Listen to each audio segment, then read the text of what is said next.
Okay, we're going to go ahead and get started. Again, thank you for joining us for today's meeting on the Downtown Historic Core Plan. I'm Shauna Warner with Neighborhood Services and will be helping facilitate today's meeting. Just a quick housekeeping item. Right now, we have our participants muted as we are going to be recording the meeting and posting it to the project website. So with that, we just ask that you hold your questions till the end, but if you'd like, you can submit written questions at any time during the presentation using the chat feature, and then we'll answer them at the end. So we are now going to turn it over to our Historic Preservation Officer, Dr. Zachary Lechner. Thanks, Shauna. Hi, my name is Zach Lechner. As Shauna said, I'm the Historic Preservation Officer, working in the Planning Division of Community Development Department. And I'm essentially kind of the point person for the Downtown Historic Core plan. Um, just wanted to briefly just tell you a little bit about, the plan before I introduce and throw it over to our presenters today. So this is a plan that is designed to really kind of do two things. One is to look at the downtown and see what parts of the downtown you know are historic and in need of preservation.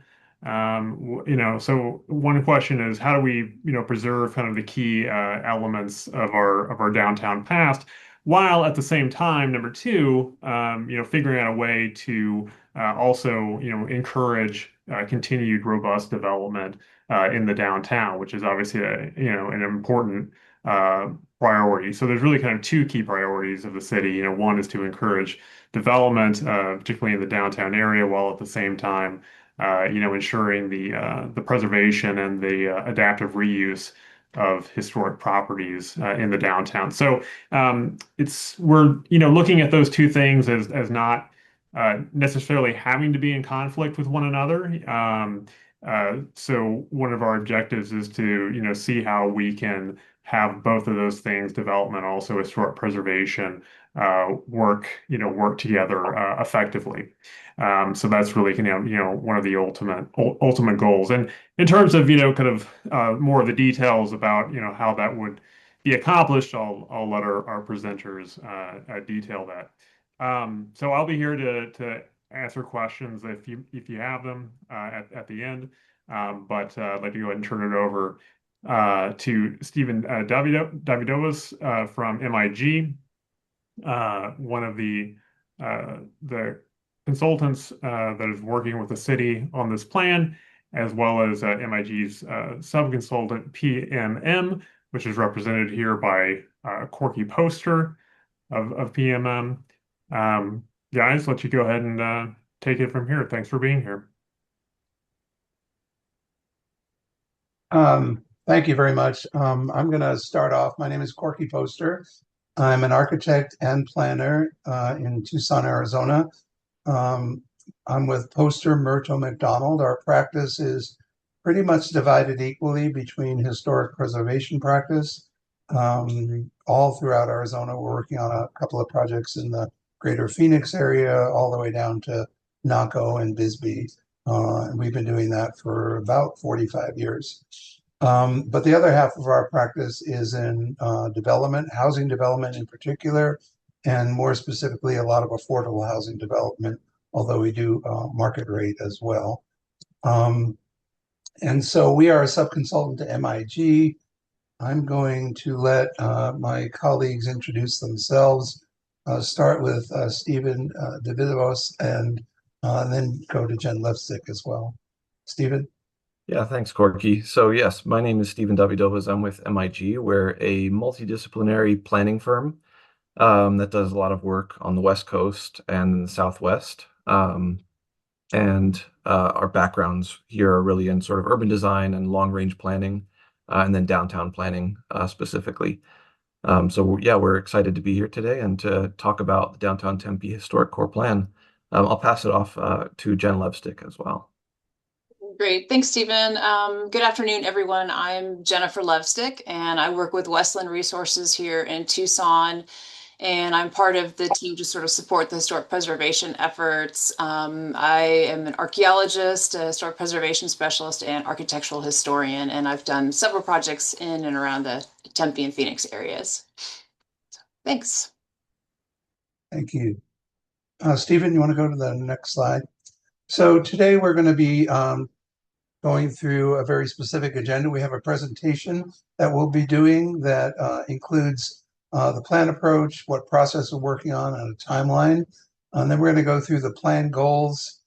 We've been heavily involved in a participation process. This is a key component of that, but we've been involved in a variety of outreach activities and will continue to do so. We're going to talk about the historic preservation issues in Tempe, and then talk a little bit about recent and current development, and then talk about a plan boundary, which is still a draft of a plan boundary. And it's one of the things that we'll be talking about in today's meeting and getting feedback on. We'll then open it up to a discussion and then conclude our meeting.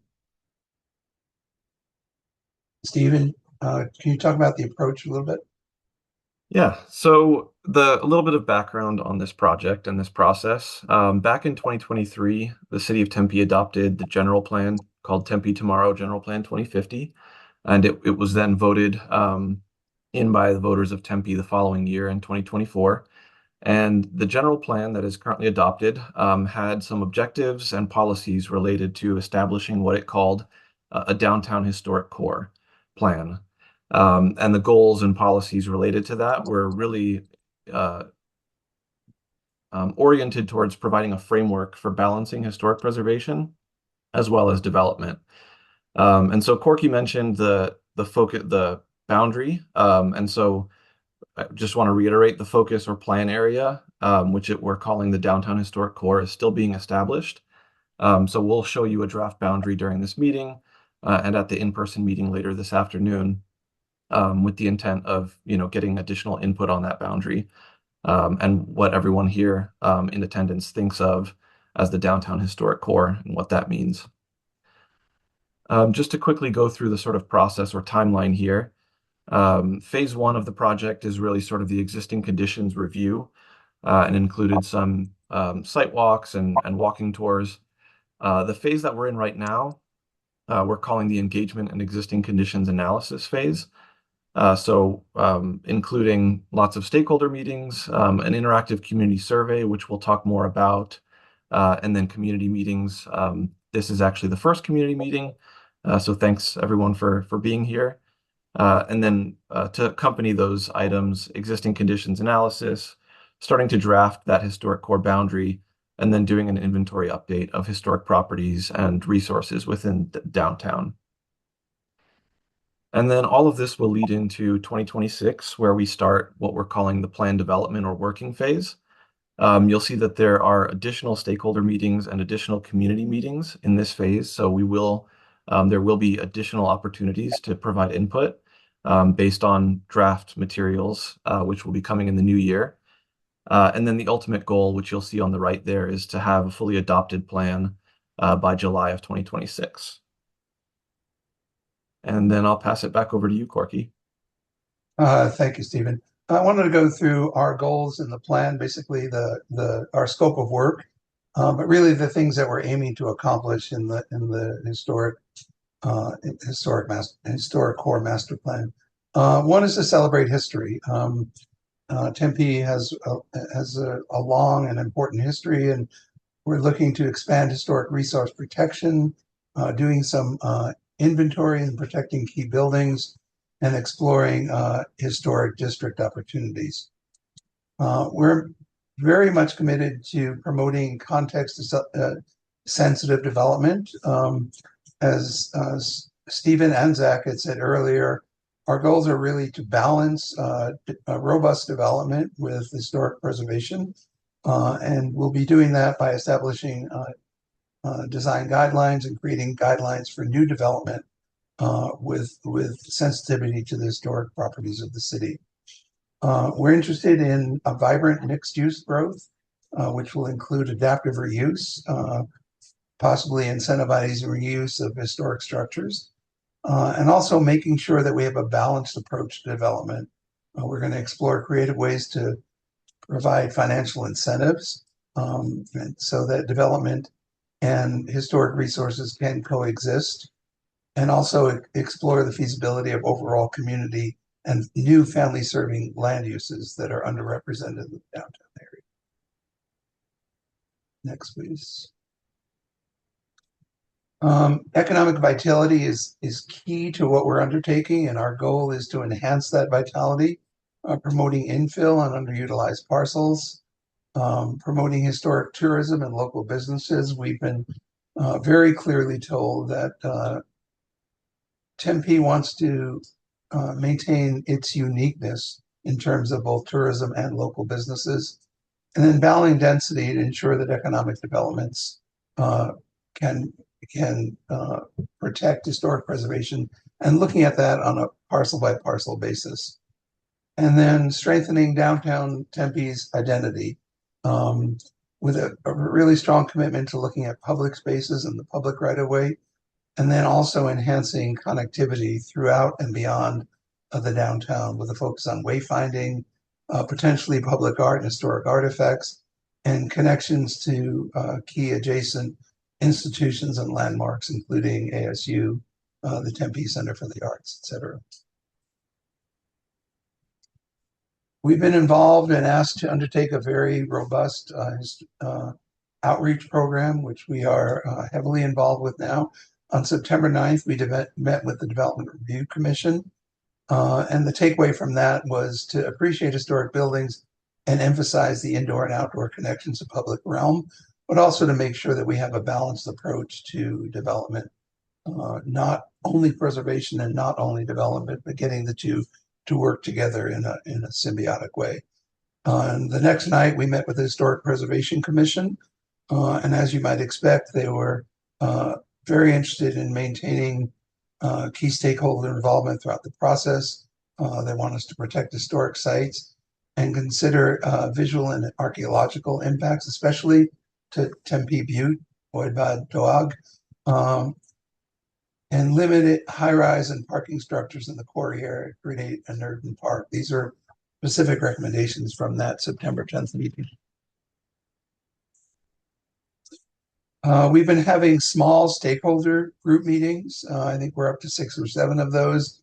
Met with active preservationists in the state, including historic preservation. We had a meeting with Arizona State University, the campus architect, and also the parking authority in campus.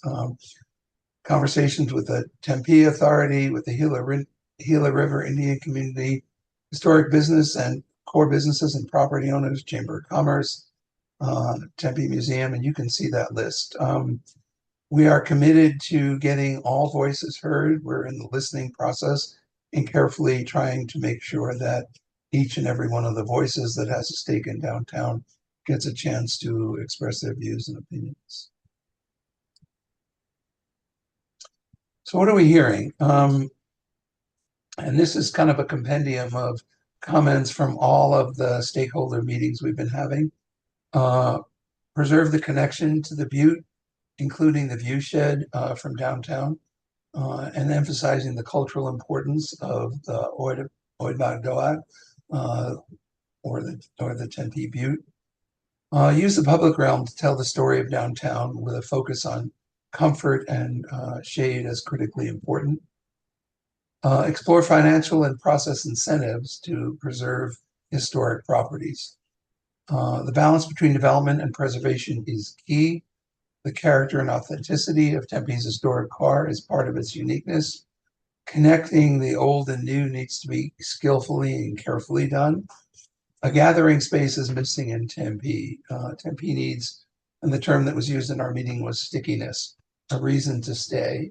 If you come for one thing, are there other things that will keep you downtown? And what is missing from the downtown core? We had suggestions about everyday uses, dry cleaners, hardwares. How do we make it a more user-friendly, comfortable downtown for everyone to be in? We are also engaged in a broader interactive survey to get online comments from folks. Go back one slide, please, Stephen. So we're asking folks about a whole variety of issues, and And we've just started. We've had 65 responses so far on our survey, and we're going to continue to work on that. So we don't have any conclusions from it today, but just wanted to emphasize that that's a strong part of our outreach effort, and we're hoping that number will grow. On the next slide, there's a QR code that gets you to the interactive survey. Stephen, can you move the slide? Hello? Yes, we're on historic preservation now. Okay, my slide is frozen on where I am. I'm still looking at the interactive study.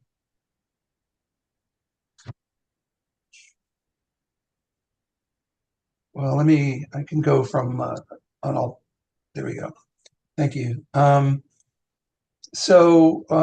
We started by having a careful look at historic preservation issues. It's complex, and there are a wide variety of classifications of buildings in historic districts and historic structures. We have the Tempe Historic Building Inventory. We have the National Register.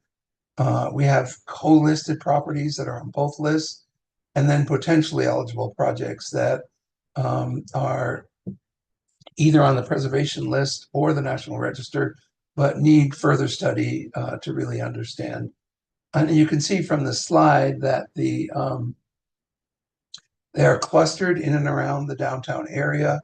And so what we tried to do, and you'll see that in a bit, is to be able to basically structure our core plan boundaries around the individual listed buildings throughout the site. We have buildings, we also have landscapes, including the Butte and the Tempe Beach site. Next, please.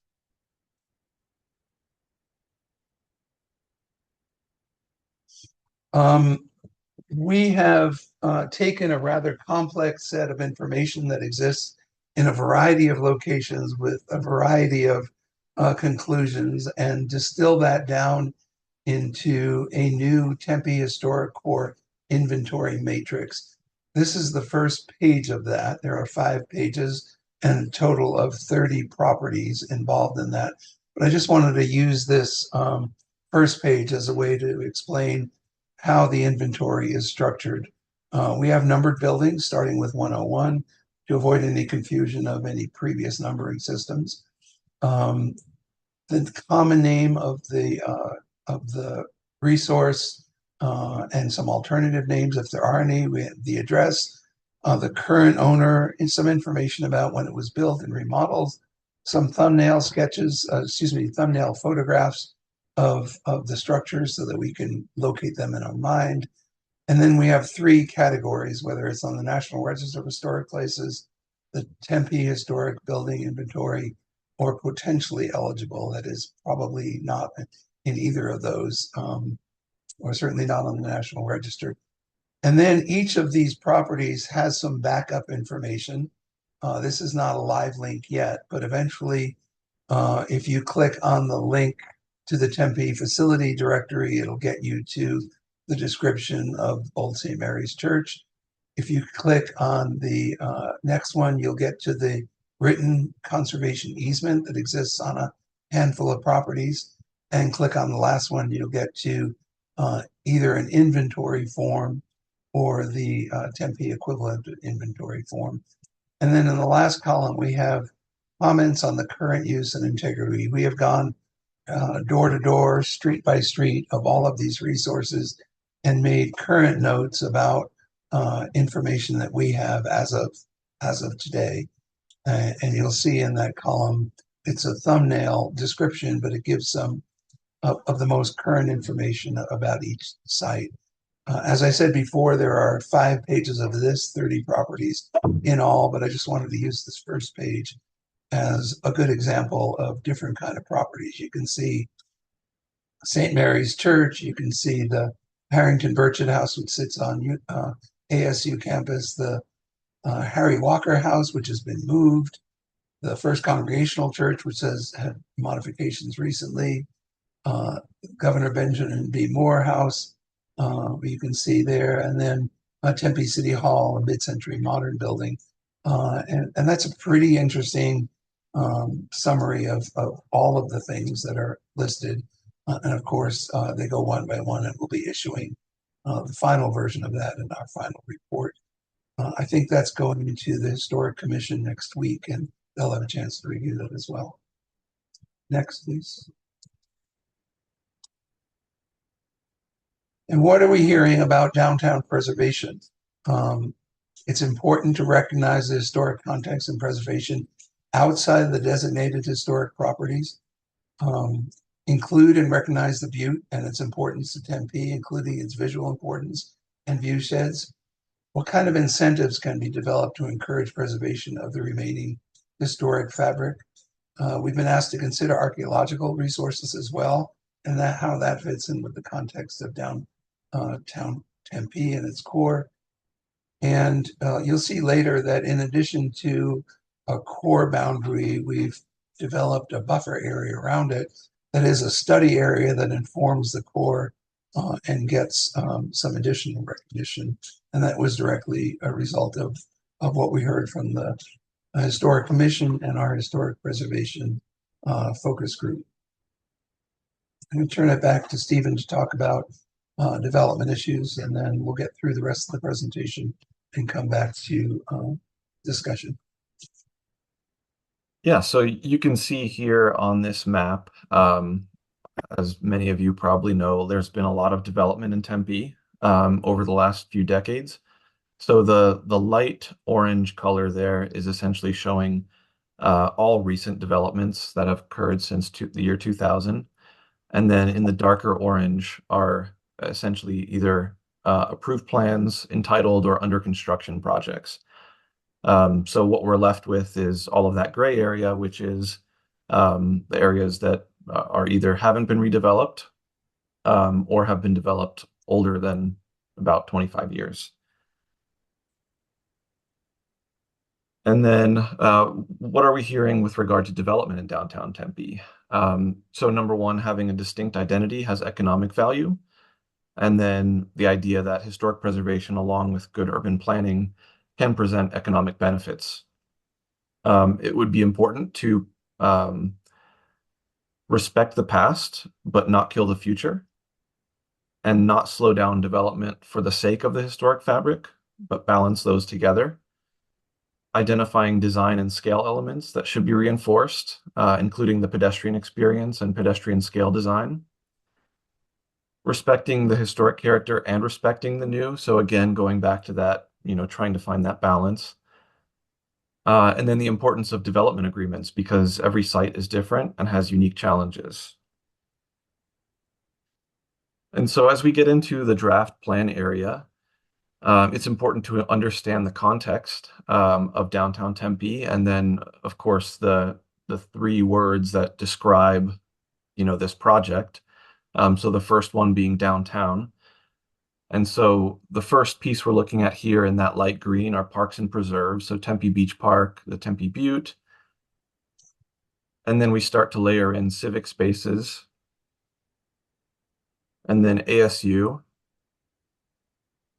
And then what we're calling vacant or underutilized parcels. So these are parcels within the downtown that have been identified by city staff as being either vacant or underutilized. They may be surface parking lots or undeveloped sites. And then there's the orange layer again, which are recent developments. And as you'll see, the map is, we're slowly running out of space here. And then approved plans, entitlements, or under construction. And then as we get into the next word, the historic word, we look at historic resources and where those are concentrated. And then this is essentially how we start to think about developing this draft boundary and what that might look like. So in the center there, again, with the key words being downtown and historic and core, it's a concentration of historic resources and historic fabric. And then also some of those smaller parcels that have potential for infill or redevelopment or adaptive reuse. And then that larger dashed boundary outside of that is what we're calling the plan study area, with, again, the importance of taking into account and studying the context, both of the historic resources outside of the historic core, as well as all the development, to understand from lessons learned and how that development has progressed over time. And then just to briefly talk about next steps again. So as has been mentioned briefly, next week we will also be presenting to the Development Review Commission, which will be on Tuesday in the study session at 5:30, and then to the Historic Preservation Commission next Wednesday, the 10th at 6 p.m. During their regular meeting. And then in the new year, in January, on January 15th, we'll be going to City Council as well and presenting an update of all this information, including more of the sort of existing conditions analysis. And then that will lead into additional draft recommendations, starting to draft the report and the historic core plan itself. And then we'll be coming back with additional community meetings in March timeframe, as well as additional stakeholder and focus group meetings. And then again, with a final projected end date of July of 2026. And then I'll pass it back over to you, Corky. Thank you, Stephen. One of the things that we should have said at the beginning is that this Zoom meeting today at noon is the alternative meeting to an in-person public meeting that we have tonight, this evening at the Transportation Center. So all of you are welcome to attend that in person as well if you choose to. But I want to make it clear that we're trying to do both online meeting and an in-person meeting, and the in-person meeting will go through the same slide presentation and get feedback from those in attendance. We really appreciate you taking the time this noon to join us, and so we wanted to open it up to comments, questions. We'd love to hear all your thoughts about what you think. We're happy to answer any questions that we're able to answer at this point. So who wants to go first? Stu, it looks like you've unmuted. Well, hi there. I've been involved. I opened my architectural office on Mill Avenue in 1973. And virtually every building was historic then because there wasn't any level of redevelopment. And over the years, especially from the late 70s through the 80s and 90s, is when most of the direction of the downtown took place. And while many of the historic buildings were preserved, all the new buildings within what we're considering the historic core were built in a way that was compatible to the scale and materials and texture of the historic area. And I think most people would agree that the preservation of the historic feel, or what some people call the Main Street feel of Mill Avenue, was the main factor resulting in its great success, especially in the late, right up through the 90s. And so I've been involved both as an advocate for historic preservation. My own building is the Tempe Hardware Building on the National Registers, built in 1898. And I was very involved in the discussions about the Urban Core Master Plan that took place mostly in 2019. So all that to say that I couldn't be happier to have you guys involved. Just the fact that you're here, in my view, is a great victory for historic preservation. The fact that the city is expending resources to hire you to look into what can be done to continue this process that's been going on for a very long time. So I'd say that my specific interest for the last decade or so, in fact, maybe even longer than that, has been what I think everybody is agreeing is the historic core of the downtown. In my mind, what's left after a lot of demolition is pretty much what's between 3rd Streets and 6th Streets along Mill Avenue. going back to the existing alleys or what used to be alleys, 150 feet back from the street on both sides of Mill. And the main level, what's the issues are, what types of regulations can be imposed within the context of existing zoning and existing property rights and Prop, was it 204? I never get the right number, but that puts great restrictions on diminishing the value of property owners' properties. So that, to me, that's your challenge. Is how do you accomplish the preservation and at the same time continue with what I think you're calling a robust development and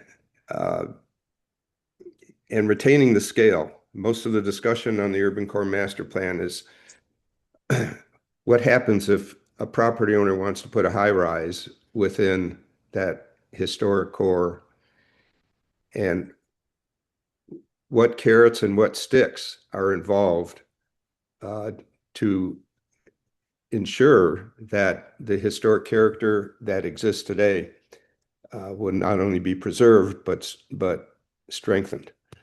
So anyhow, I don't want to ramble on. Just want to let you know that I'm very happy you guys are involved, and I look forward to participating in this process as much as possible. And I might add that I recently moved to Mill Avenue, so I've after having been here since the 70s, I'm selling my house, and I've lived in Mirabella on Mill and University now for a couple of years, so I'm stuck here. Thank you so much for those comments, Stu. Let's go to David Sokolowski next. Yeah, can we go back to look at the map of the boundaries? I wasn't quite sure. I was trying to look to see if because there were some properties, like I think there's the Tempe Performing Arts that the city wanted to develop into affordable housing. I know there was like the Hackett House. So that property is not included, right? You're talking about the Valley Arts Theater and the Hackett House are both within the boundaries? Right. That's what I'm trying to figure out. The Hackett House Yes. is included, but the Arts Center is not, right? No. Okay, and then is the property on here because I think the city is developing a high rise that's approved already. That's on the orange boundary, correct? Yes. Okay, so I'm trying to figure out, because if we're going to have height restrictions or limits on development, so this would already exclude the Hackett House, which was going to be affordable housing, correct? We have made no conclusion so far. We're here to listen. Okay. Yeah, the Hackett, David, this is Zach, the Historic Preservation Officer. So yeah, Hackett House, there had been, an RFP that was issued and I believe originally it was for high-rise development directed by City Council. There was no responses to that. And so essentially, City Council had directed staff to basically pause revising or reissuing the RFP for that Hackett House site until this downtown historic core plan had been completed, or at least until we had kind of a draft plan with recommendations to kind of help guide whatever that RFP might direct down the road. So yeah, there is still potentially thought to redevelop not the Hackett House itself or the Hillage Bakery next to it, but a location just to the east of it.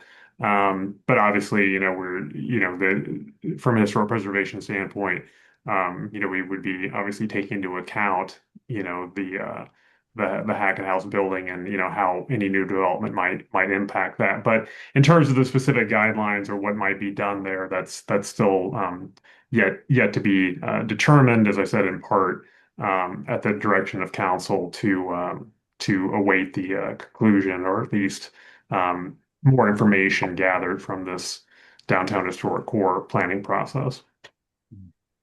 I think what I'm trying to get at is that this is a large portion of the city center zoning, and it was designated as high density as part of our general plan. And I think a lot of people know I'm very concerned about housing supply and affordable housing specifically. And so it seems like a lot of these properties, they might be considered underutilized in 10 or 20 years from now. Like maybe the Hackett House isn't really going to work out right now, but 5, 10 years, like the economic conditions might be appropriate for it. And the same thing with the other buildings in the area. So it just seems like that this could definitely, I mean, depending on how it's done, because I do give credit to the Historic Preservation Commission and to the city for the Tempe Depot project. And there was also the church project. So the city has allowed high-rise development near historic properties. So I'm not sure that it makes sense to do that in the historic area when we've already shown a precedent for how it works. And I'm okay with that. I think historic preservation is important. I just don't think it's more important. I don't think it's going to take precedent over housing supply. And we saw that with the Missy Middle housing bill, where when I talked to the state legislators, they did not include historic preservation because they were concerned that that could block development. That was done intentionally, and that's why the city didn't get an exception for that. So, I mean, I would like to look at ways that maybe a density bonus program could help promote development and support historic preservation. I've heard that from a lot of people in the community. We have a housing group with like 60 people that are very concerned about historic preservation. So I think there's opportunities for that. But I think anything that is going to place height restrictions or limit development within our city center zoning is going to be very problematic for future housing supply. And there's a very good chance that the state may override our historic plan anyway. Thank you, David. That's very helpful. Before I go to Shireen, there's a question in the chat by Saida Hamid. Is there any information about the preservation of Historic Valley Arts Theater, its operations and plans for opening it? We've included the Valley Arts Theater in our matrix. We know a little bit about it. It's, as you all know, it's currently vacant. And I'll turn to Zach to see if there are any more detailed plans that he might be aware of. But right now, it still remains unused. Zach, any insight on that? Not too much, Corky, unfortunately, but yeah, it has been closed since the pandemic, as pretty much everyone knows, and I'm not aware of any kind of immediate plans for that to be reopened. I mean, obviously the signage and I believe the intention of the owner is to eventually reopen it, but I've not received any kind of specific information about when that might be. Thank you. Sayra, did that answer your question sufficiently? Yes, it did. Thank you. Okay. Thanks, Shireen, for your patience. Let's go to Shireen Lerner. Hi, thank you. Thanks for the presentation. I unfortunately cannot make it tonight, which is why I was attending today. So I'm just going to do a quick comment before I give the comments I had already written down. And that is, you're going to have conflicting perspectives. For example, what David said about high rises in the downtown would be in conflict. What I would say from a historic preservation perspective, there are other areas you can do that. The housing stock, and of course, it's a big point of discussion within our community about how to increase housing. And there's lots of different ideas that are out there. But I've come from a historic preservation background. I was the state historic preservation officer for Arizona for a period of time. And one of the things that we know is that people visit. One of the things people like to do when they visit is to go to historic communities. When people travel, they seek out areas with particular character. And if we don't preserve the little character that we have left at this point, and we put in structures that don't fit that character, Tempe will no longer have that uniqueness. And I think that's part of the concern from a lot of the historic preservation folks. Part of what Stu was even talking about was what we used to have versus what we have left. So I'm very happy you're doing this study. I think it's great. I think we need to be real conscious of trying to preserve the character and viewshed of what we have. That's one of the points I wanted to raise. I was glad to hear you talking about viewshed. My concern is stopping it at 6th Street, because if you go down to University and take a look, if you were to basically stand at Rio Salado and see down to University or vice versa, if you start putting up glass high-rises or even any high-rises that don't fit the character, or to be quite honest, any high-rises along Mill, it's going to diminish the character of that area because it won't fit in the viewshed itself, won't fit the character of the historic, what's left of historic downtown Tempe. So my concern is I understand why you're drawing the boundaries, but I feel that there could be a secondary boundary that could address viewshed as part of it. So while the boundary, including the historic properties, would be that single core, you could have a secondary core that addresses the fact that just because you don't have all historic properties up and down each of those, if you start to put something that interferes with the feeling and character of the area, that will impact negatively what is left there. So that's one comment I wanted to raise, that the boundary I feel is very tight that you're doing and could be expanded to include that secondary view piece of it, because we know from National Register viewsheds and views are important as a component of that and keeping historic character as part of it. So I think it should be expanded. A second thing that I had written was that I had noted, well, I'll just mention Hackett House. I was real glad when, as Zach said, that things were pulled from Hackett House at that point, because the idea of having something large next to that historic property would not fit in the historic context of that area. So my recommendation would be not to have anything that is larger than what the other properties in the surrounding area are and that fit the character. So not a high rise, certainly not a high rise, and I would say not a mid rise either, 2 to 3 stories, but it would be a property that could fit with the character of the Hackett House. Otherwise, you're basically diminishing the Hackett House. And while I'm not a big proponent for moving buildings, there may be buildings that are now endangered historic properties that could go next to the Hackett House and do the infill in that area, or create an urban park, which has been another point of discussion, that we don't have many parks in that immediate downtown area. We have some, as you note, on the outside of that.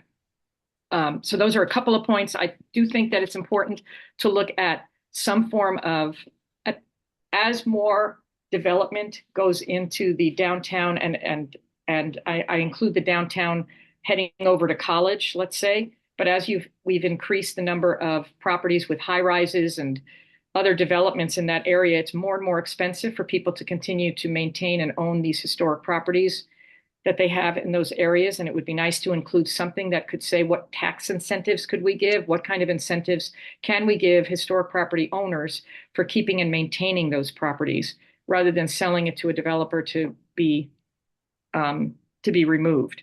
But if we don't find some incentives, I think that could be a problem in terms of the maintenance of that. Those were a couple of comments. I'll fill out the form. I had signed up to be part of the interview. I never heard back from anybody. I will mention that. I had hoped to have that as part of, I'm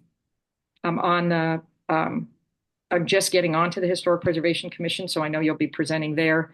But when you actually had the sign up, I'm part of the foundation, and we did not ever get contacted when you were having your meetings. So I don't know what happened with that. I'd also like to know if you can, and when I talk about this buffer, I guess I'd like you to think about that. And I don't know if you've actually thought about whether you could have a buffer as part of that. Lastly, the last thing I'll say now is just to consider scale. For whatever recommendations you make, what kind of scale would you be recommending in terms of any future development that would go in this area or in adjoining areas? I'm sorry, I said the last point. The last other point that I will make quickly is, have you thought about connecting the downtown historic core, and I know it's outside your immediate purview, with the historic residential districts that are around there? More and more of those are just being destroyed as well, or we're losing that. There wouldn't have been a downtown without residential in the area for people to access what used to be there. So if there's a way to at least identify those connections, Maple Ash is obviously the most well-known, but there are other historic residential areas that actually supported commercial Mill Avenue and the downtown in the historic period. So it might be nice to make those connections as well, which would make people more aware of what we have as part of the overall historic context for downtown. Thank you. Thank you, Shireen.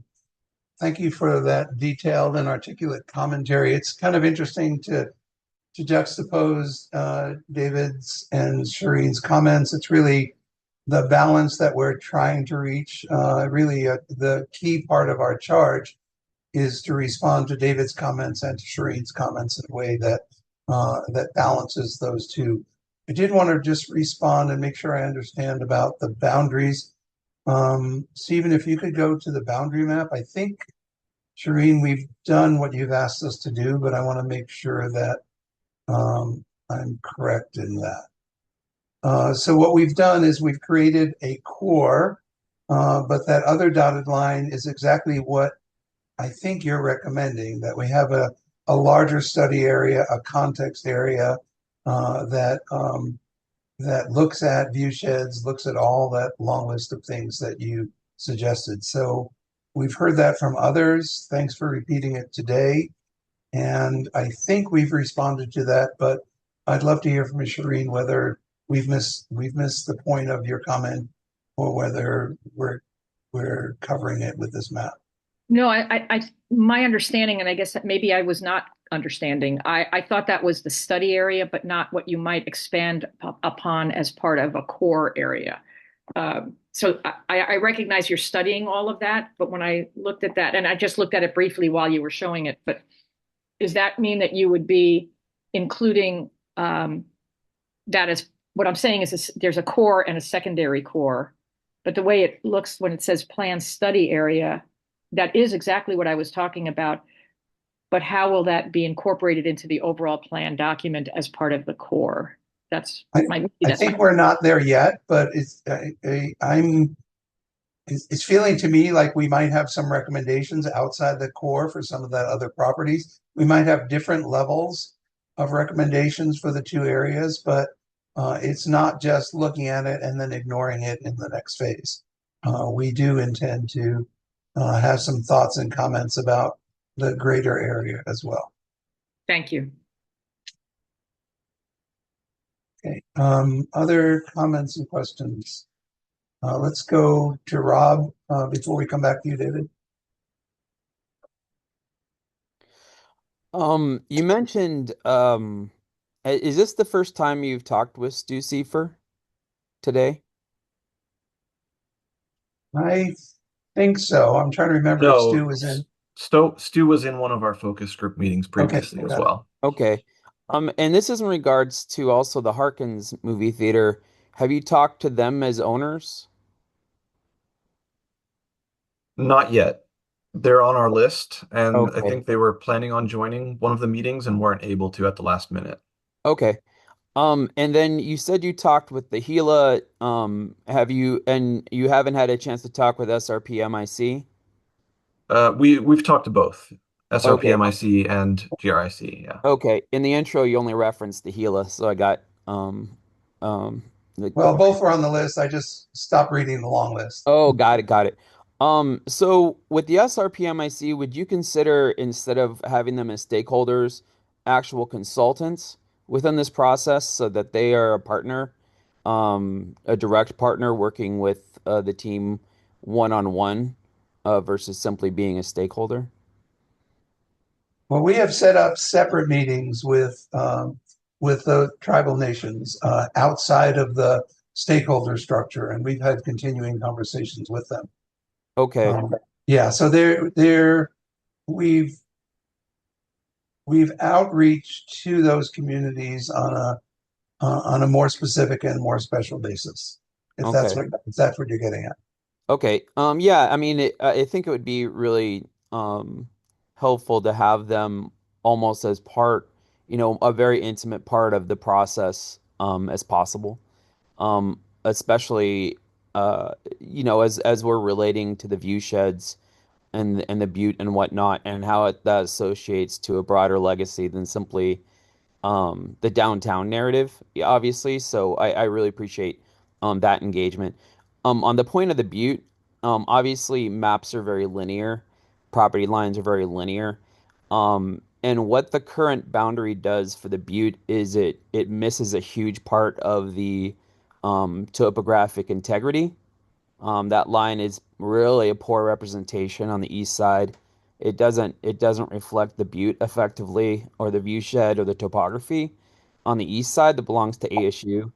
And without that, you're missing a critical component of the significance of the butte. So I'd love to see a more effective boundary incorporated and a dialogue with ASU related to that eastern front. And especially not only in a local sense, but again, how that relates to SRP, MRC, and their values.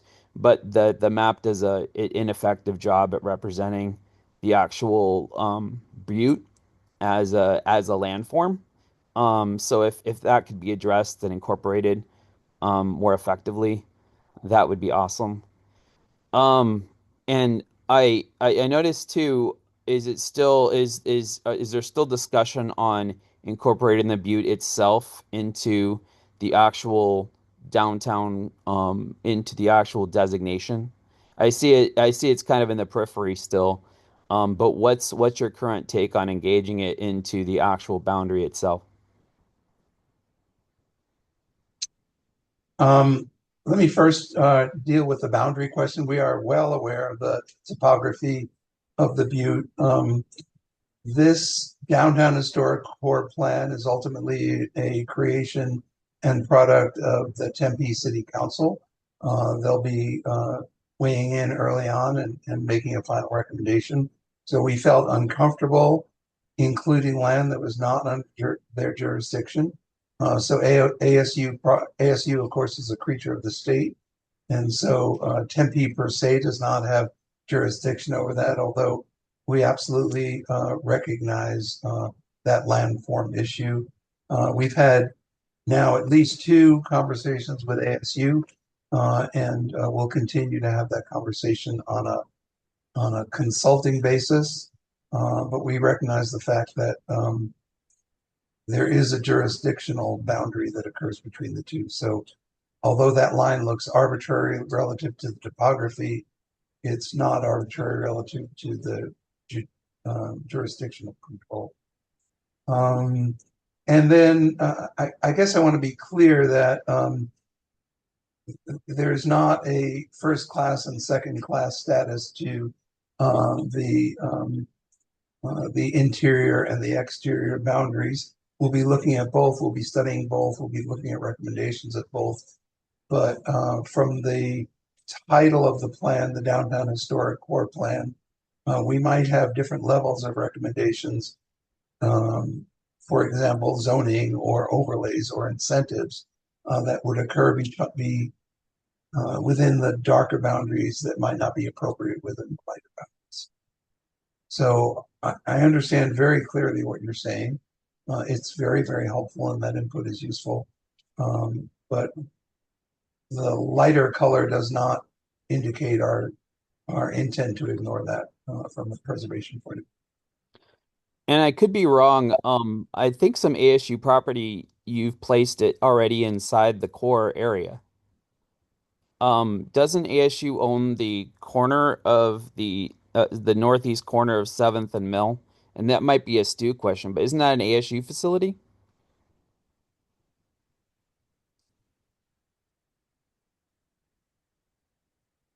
I mean, I know the School of Engineering is in the bank building. We didn't exclude ASU property within the boundaries. We tried to construct a boundary that it recognized the differential between Tempe jurisdiction and ASU jurisdiction. Okay. So okay. So you're saying that ASU land in this case, you've included ASU property in the core area, but also it's not but you don't want to speak for it. Well, I don't think we can. I don't think the Tempe City Council could make regulatory decisions about ASU property. Okay, but I think there's ASU property inside your core boundary, but I could be wrong. Doesn't ASU own the land at 7th and Mill on the northeast corner? And this is a peripheral thing, and I'm not even sure. I have to look at the assessor map. But yeah, I see what you're saying. Yeah. So thank you. Rob, I can respond to that. Yeah. Yeah, there are properties within the boundary that are owned by ASU. Yeah. Not historically, though. So you come into context when ASU has purchased or acquired property in the downtown area. And as for the purpose of ASU related uses, they are exempt from our process or policies. Yeah. But there are a mix of uses, like in the Brickyard, that do have commercial or retail components that are subject to the standards, and property owners within the Brickyard also outside of ASU that are subject to city policies and standards. Okay. And is this Ryan? Yes. Okay. Thank you. So what you're saying is it is ASU property, and so that's why it's included in the core boundary, but the other properties that belong to ASU, you can't speak. There's a special status or something. Yeah, a portion of that site is owned through condominium association, the Brickyard. Okay, I see. So even though ASU owns the Brickyard, okay, it says ASU Real Estate. So the ASU actually does own the whole Brickyard, but then it has a different status from the land it owns associated with the Butte topography. And so so in one sense, ASU land is incorporated in the core area, but then it's not eligible for the Butte, but it's because there's special terms associated with the ASU real estate at the Brickyard. Is that right? Yeah, and it's also fully built out. Right. We just don't have the traditional boundaries of the ASU campus, like part of the stadium area and South of Drive, or your traditional typical boundaries of the ASU campus. Okay. But we do have a mixture of town and gown. Okay. So sometimes ASU property is relevant and sometimes it's not, based on the terms. Correct. Yeah. Okay. Got it. Okay. Yep. Thank you for the clarification. So I don't want to take up too much time. Thank you. David, let's come back to you. You've had your hand up for a while. Well, I feel like there's confusion between the two boundaries, and I'm like hearing what you're saying, and you're like it's undecided, and there might be like two different standards, and you're not sure which boundary is appropriate, and so I wish we had more information. I think if you overlap this with what the city calls the city center zoning, that we're talking about maybe anywhere from like 50 to 80% of where the city is planning to build high density housing, or at least should be. So that concerns me a lot. I think it's a big difference. I mean, even the difference between like half and 80% is a major difference between the smaller boundary and the larger boundary. So I think the city should really be looking at that and considering what the impact is going to be on future development. Thank you.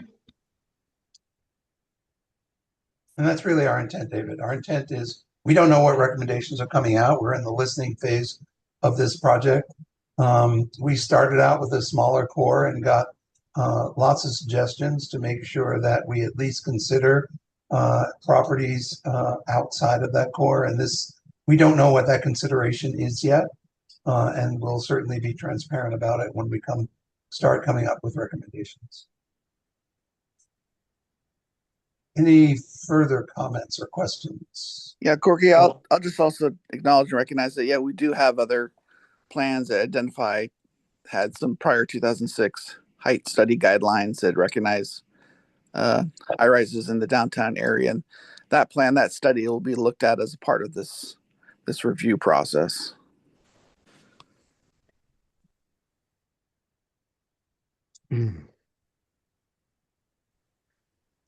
Other comments? I don't see anything else in the chat. Other hands up? Any comments folks want to make? Yeah, hi. This is Stu again. So now that I'm looking at this boundary in more detail, I uh, I kind of think you've diluted the intensity, the area that you really want to control for purposes of historic preservation, by trying to engulf those properties that are out of that core. And in my mind, uh, it should be smaller, and it should just go to Third Street, because there's going to be historic properties that don't have to be in that core that are out of the way. For example, Old Town Square off of Ash and the other number of properties that ASU owns and so on. So if you're talking about an area where you want to impose specific regulations to preserve the historic character, I would just simply go from 3rd Street to 6th Street and just back to the alley, maybe to Maple, but I think if you just on the west side, just go back to the alley. Or maybe Maple is a good idea because it would include the Hackett House. And then on the east side, just to where the hotel is, still called Mission Palms, but the that walkway, the pedestrian walkway that's behind the Andre building, that should be the limit. So maybe this speaks to the idea that Shireen brought up, that there should be a couple levels of core of, 2 different zones that have different levels of restrictions. So anyhow, to sum it up, I would say go from 3rd to 6th Street as the actual historic core, and then there's a different core with less restrictive regulations and design guidelines that might go beyond it. Sounds like Shireen has a response to that. So this is where your challenge is going to come in. All of our different opinions on things. So I understand. I definitely understand what Stu's saying, but I'm much more of a larger boundary within that. And again, partly from my perspective, because of things like the view shed and context, keeping the historic context in those areas. So I do understand the perspective of making it smaller, but I think from the other side of keeping context and view shed, it needs to be a little larger. But I'm okay with doing a 2-level, as long as both levels are very clearly delineated over what should and should not be within them as part of it. So I just wanted to mention, my perspective would be to keep that center core kind of the way you have it. But also keep that larger area, which then allows some other modifications. I would actually be okay with bringing it in a little bit from the west, a little bit closer to the east on that side to some extent, over by this area down in the south. But you have a lot to think about and a lot of different perspectives. Thank you. There's a question from Lisa in the chat. Are you also looking at the impact of the middle housing law on historic preservation of historic properties and what can be done to protect them, like formalizing historic district overlays, design guidelines, and incentives? Great question. I practice mostly in Tucson. We are well aware of the middle housing law. The city council is now considering that as well. We haven't looked at it yet in the context of preservation of historic properties.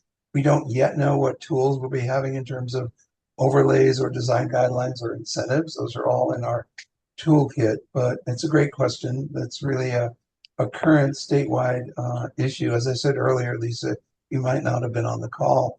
I spend half of my practice in preservation, but the other half in affordable housing. And so I'm quite aware of those issues. You want to expand on your question?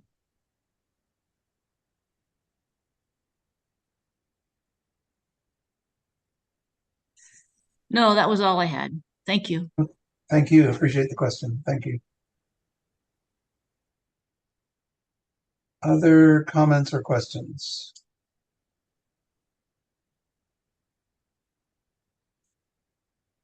Great. This has been a robust conversation. Really appreciate all of the comments. I think this conversation has very clearly outlined what our challenges are. We are trying to walk a fine line between preservation and development, and that will challenge us throughout the process. We're early in the process. We have no conclusions. We're authentically dedicated to listening carefully to folks, and so the many people have taken an hour or more of their time out at noon today has been really, really helpful to us. Zach or Shauna, any last minute comments? I would just echo, yeah, the thanks to everyone for taking the time to have this conversation with us, and just hope everyone understands that this is an ongoing conversation. Certainly, as Corky and Stephen, did earlier, we invite you if you are interested, and to continue the discussion tonight at the in-person meeting. But we will, of course, be having another, public meeting next year, likely in sometime in early March is what the plan is right now, but we don't have a date nailed down. But between that and commission meetings and further outreach to stakeholder groups, you'll continue to have ample opportunity to weigh in. So we look forward to continuing the conversation with you as the plan kind of starts to coalesce and develop. So thank you again. And just a final reminder, I dropped the direct link to the survey in the chat, and you have through December 19th to fill it out, share with colleagues, friends, neighbors. So we appreciate everyone's input. Well, thanks everyone. Very much appreciate your time and your thoughtful comments.